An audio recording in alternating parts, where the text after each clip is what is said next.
মুখ্যমন্ত্রীকে উপহার করলেন 1800 যেদিন ডক্টর গুরুজনদের চরণে প্রণাম। বলার কিছু ভাষা হারিয়ে ফেলেছি। অত্যন্ত গুরুত্বপূর্ণ ভাষণ রাখবেন, দেখবেন উচ্ছ্বাসিত হবেন। উনি সব প্রত্যেকটা কথায় কথায় বেকার যুবক।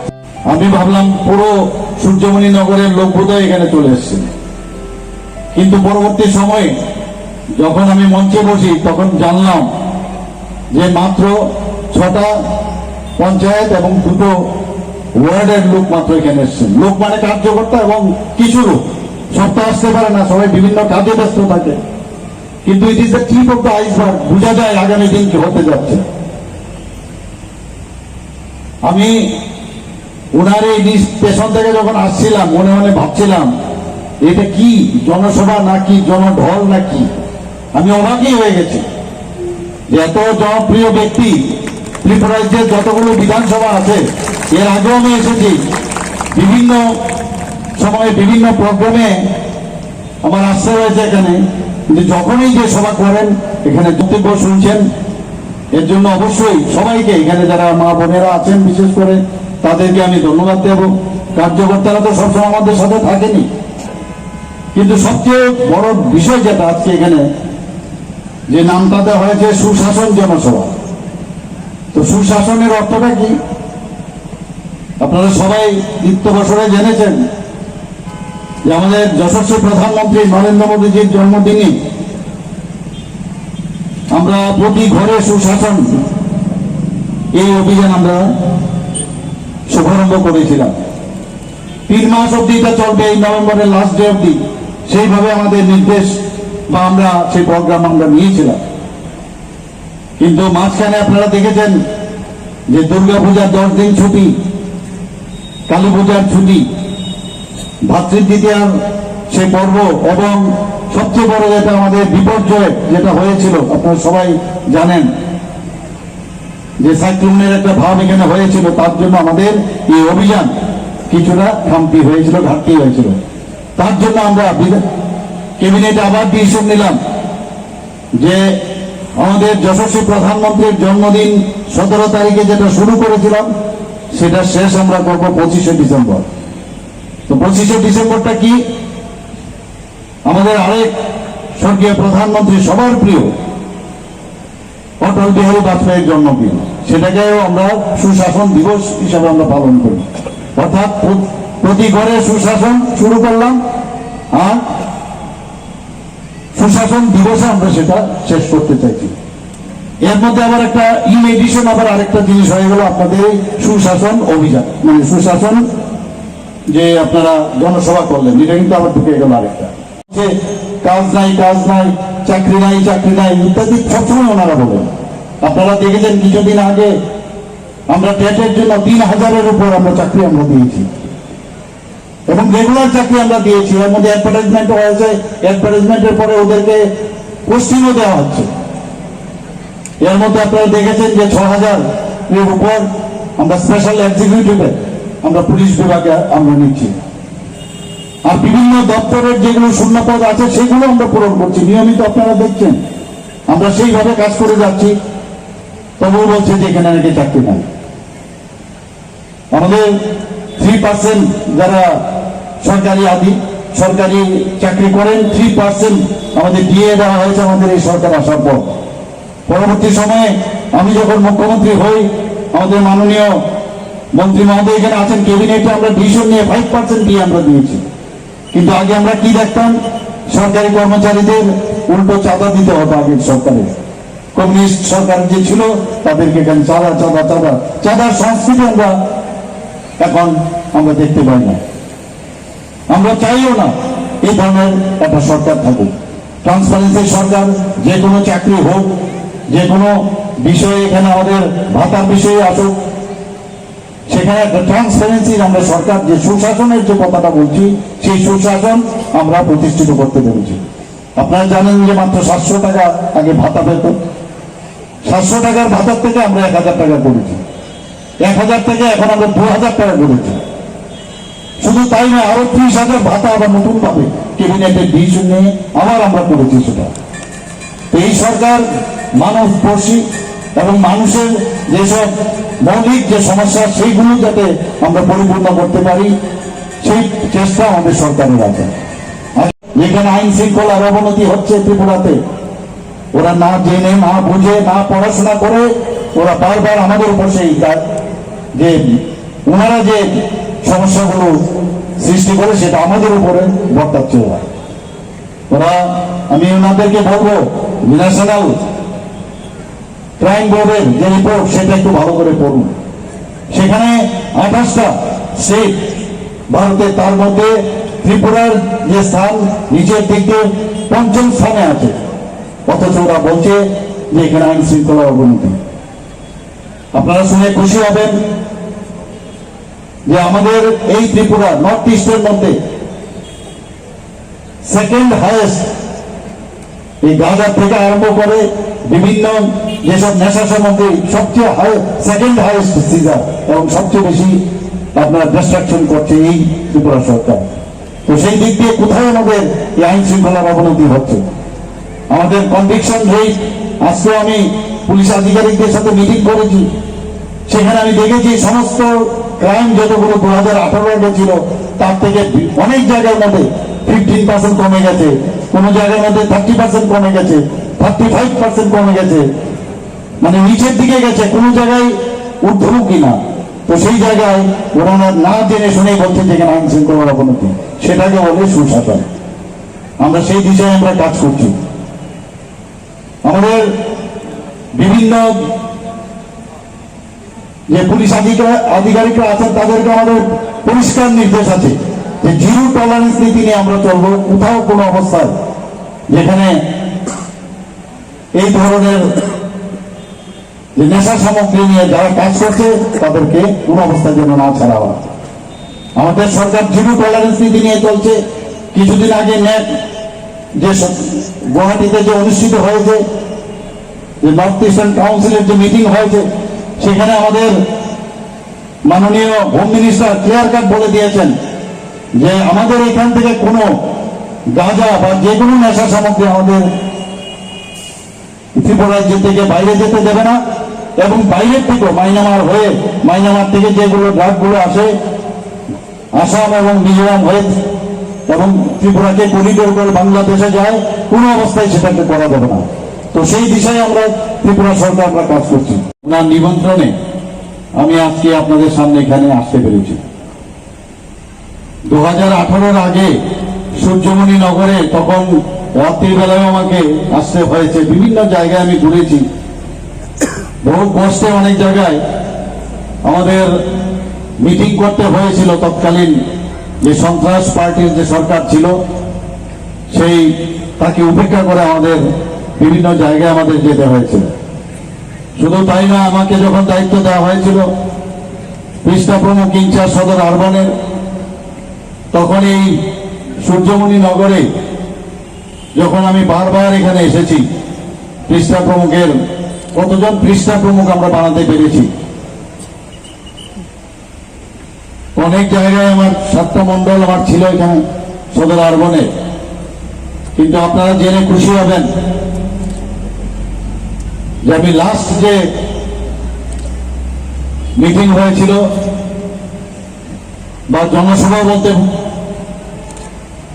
বলা যায়, সেখানে সমস্ত মন্ডলের মধ্যে এখানে হাইয়েস্ট আমি পৃষ্ঠা প্রমুখ বানাতে পেরেছিলাম। অ্যাবাউট 96% আমি বানাতে পেরেছিলাম। এবং এর জন্য ওই তৎকালীন সময় সর্বভারতীয় নেতৃত্ব বলেছিল যে এখানে বিশেষভাবে যে একটা পুরস্কার দেবে। তা আমি সেটা ডিক্লেয়ারও করেছিলাম সেই সভায়।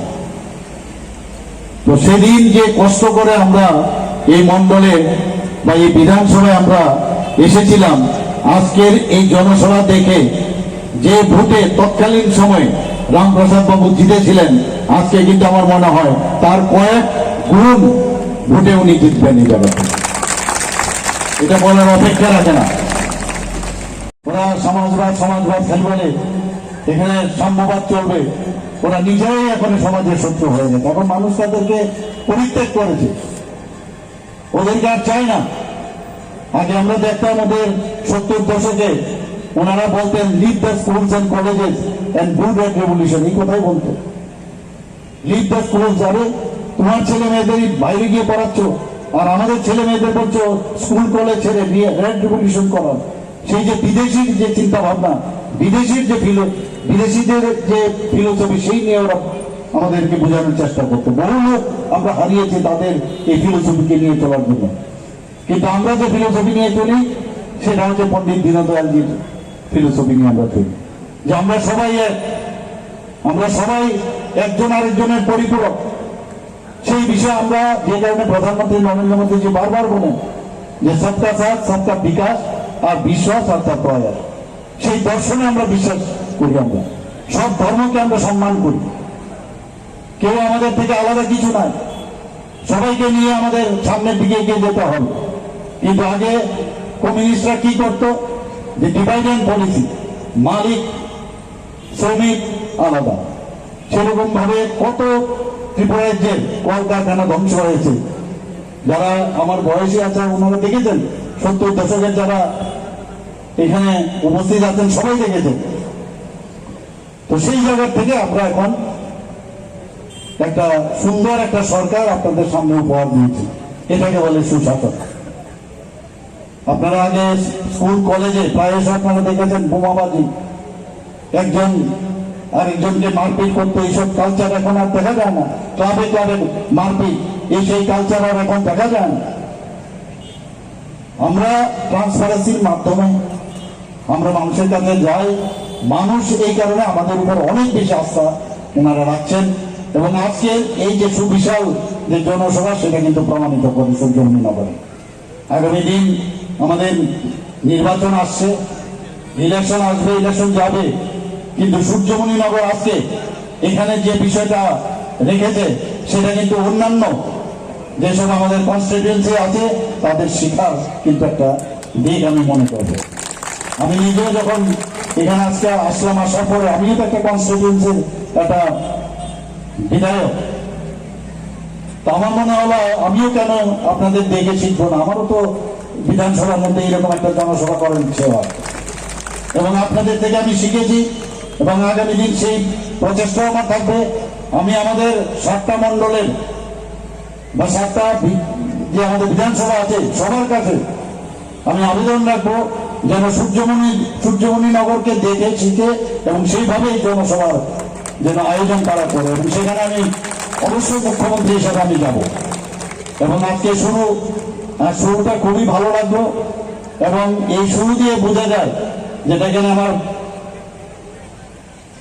যে পূর্ববর্তী বক্তা বলেছেন, যে এর থেকে বোঝা যায় আগামী দিন মর্নিং শোজ দ্য ডে, আগামী দিন ত্রিপুরা আবার নতুন ভাবে এই দ্বিতীয়বার 2.0 যে সরকার সেটা নিশ্চিত হবে। এবং সাথে যেটা বলছি, আমরা অবশ্যই অধিক আসন সংখ্যায় আমরা এই ত্রিপুরা সরকার জিতে আমরা ত্রিপুরা সরকার বানাবো।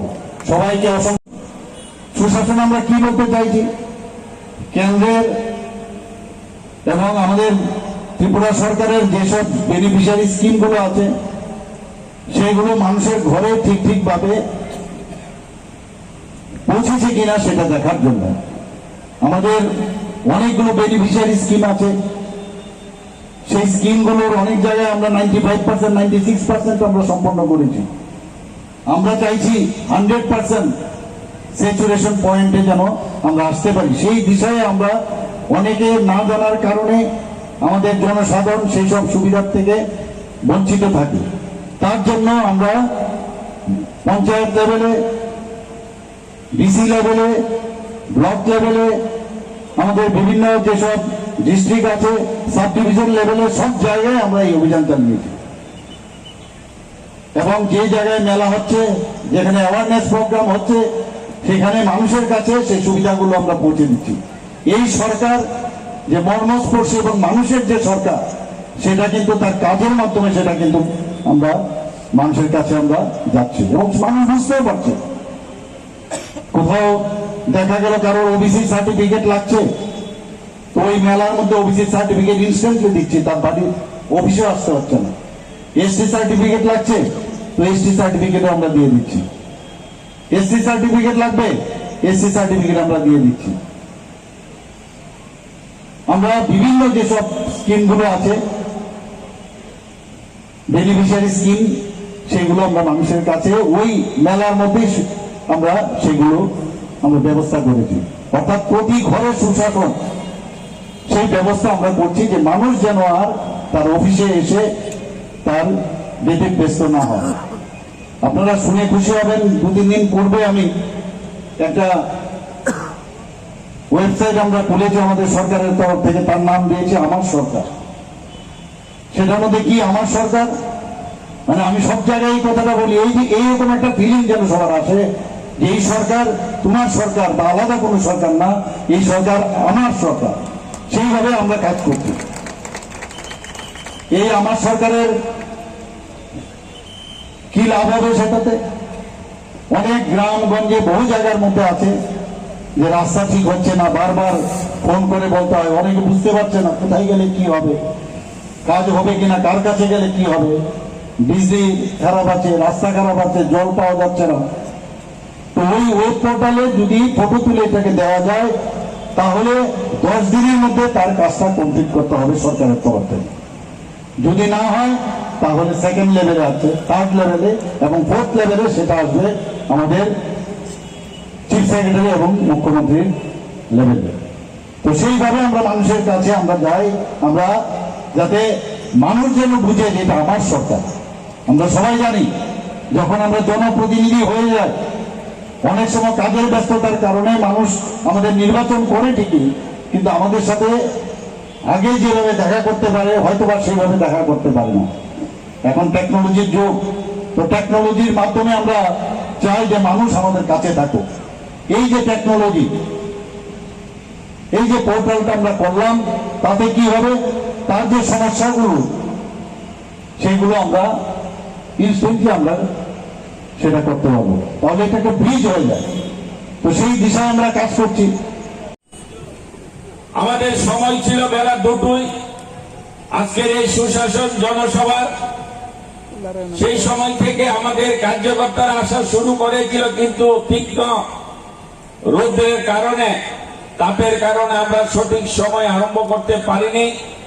আমাদের মাননীয় মুখ্যমন্ত্রী, উনার যে সময়কাল ছিল 2:30টায়, উনি সেই সময় আসার জন্য প্রস্তুত হয়েছিল। আমি ওনাকে অনুরোধ করে বলেছিলাম যে রোদের যে তীক্ষ্ণ যে তাপ, সেখানে আমরা বসার মতো পরিস্থিতি নেই, আপনি দয়া করে একটু দেরি করে আসলে আমাদের সুবিধা হয়। বন্ধুরা, আমার পূর্ব বক্তারা আজকের এই জনসভার উদ্দেশ্য নিয়ে অনেক কিছু বলেছে। আমি শুধু আমার এই এলাকাবাসীর কাছে আমি এতটুকুই বলবো যে আপনারা এই এলাকায় আমাকে বিধায়ক বানিয়েছিলেন, আপনাদের আশীর্বাদ, আপনাদের শক্তি নিয়ে আমি এলাকায় বিধায়ক হয়েছি। সেই সময় থেকে আমি আমার এই এলাকাবাসীর জন্য যে ন্যায় নিরপেক্ষতা নিয়ে আমি যতটুকু আমার সরকারের যে দায়িত্ব ছিল সেটা আমি এলাকায় রাস্তাঘাট থেকে শুরু করে, জলের ব্যবস্থা থেকে শুরু করে, এলাকায় গরিব মানুষের যে তাদের যে চাহিদা, তাদের যে বেনিফিশিয়ারি এবং সরকারের যে বিভিন্ন প্রকল্প স্কিমগুলি আছে, আমি এতটুকু বলতে পারি, আমি সবাইকে সমানভাবে সবাইকে নিয়ে আমরা এই কাজগুলি আমাদের কার্যকর্তাদের দ্বারা সেইগুলি আমরা যতটুক আমাদের স্বচ্ছতা যতটুক দেখাতে হয় সেই স্বচ্ছতার মাধ্যমে আমরা সবাইকে নিয়ে আমরা সেই কাজগুলি করেছি। আর যার ফলস্বরূপ আজকে এখানে আমি ওই শেষ থেকে আমি এবং এখানে যারা রাস্তার দুপাশে দাঁড়িয়ে আছে আমি সবাইকে বলতে পারি, আমরা এখানে এমন আজকের একটা দিন আমরা দেখেছি যে আমরা ভাবতে পারিনি যে আমাদের ডাকে এই এলাকার এই 6টা পঞ্চায়েত এবং 2টি ওয়ার্ড থেকে এই এলাকাবাসী এইভাবে সাড়া দেবে।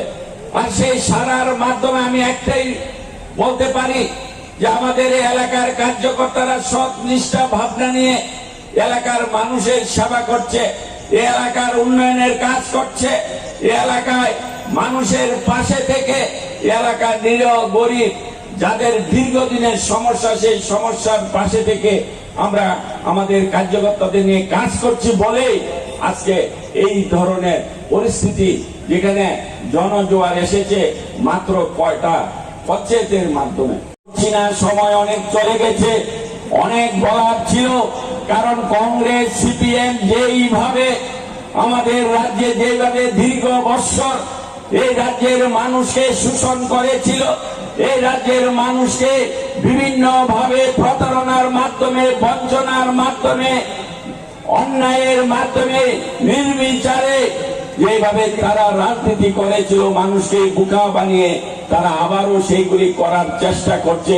তো সুতরাং কংগ্রেস এবং সিপিএম এর সম্বন্ধে এই রাজ্যের মানুষ সমস্ত কিছু বুঝে গেছে, যে ভারতীয় জনতা পার্টি কেন সরকার তৈরি করেছে, ভারতীয় জনতা পার্টি কেন রাজনীতি করে, ভারতীয় জনতা পার্টির রাজনৈতিক উদ্দেশ্য কি, ভারতীয় জনতা পার্টির লক্ষ্য কি।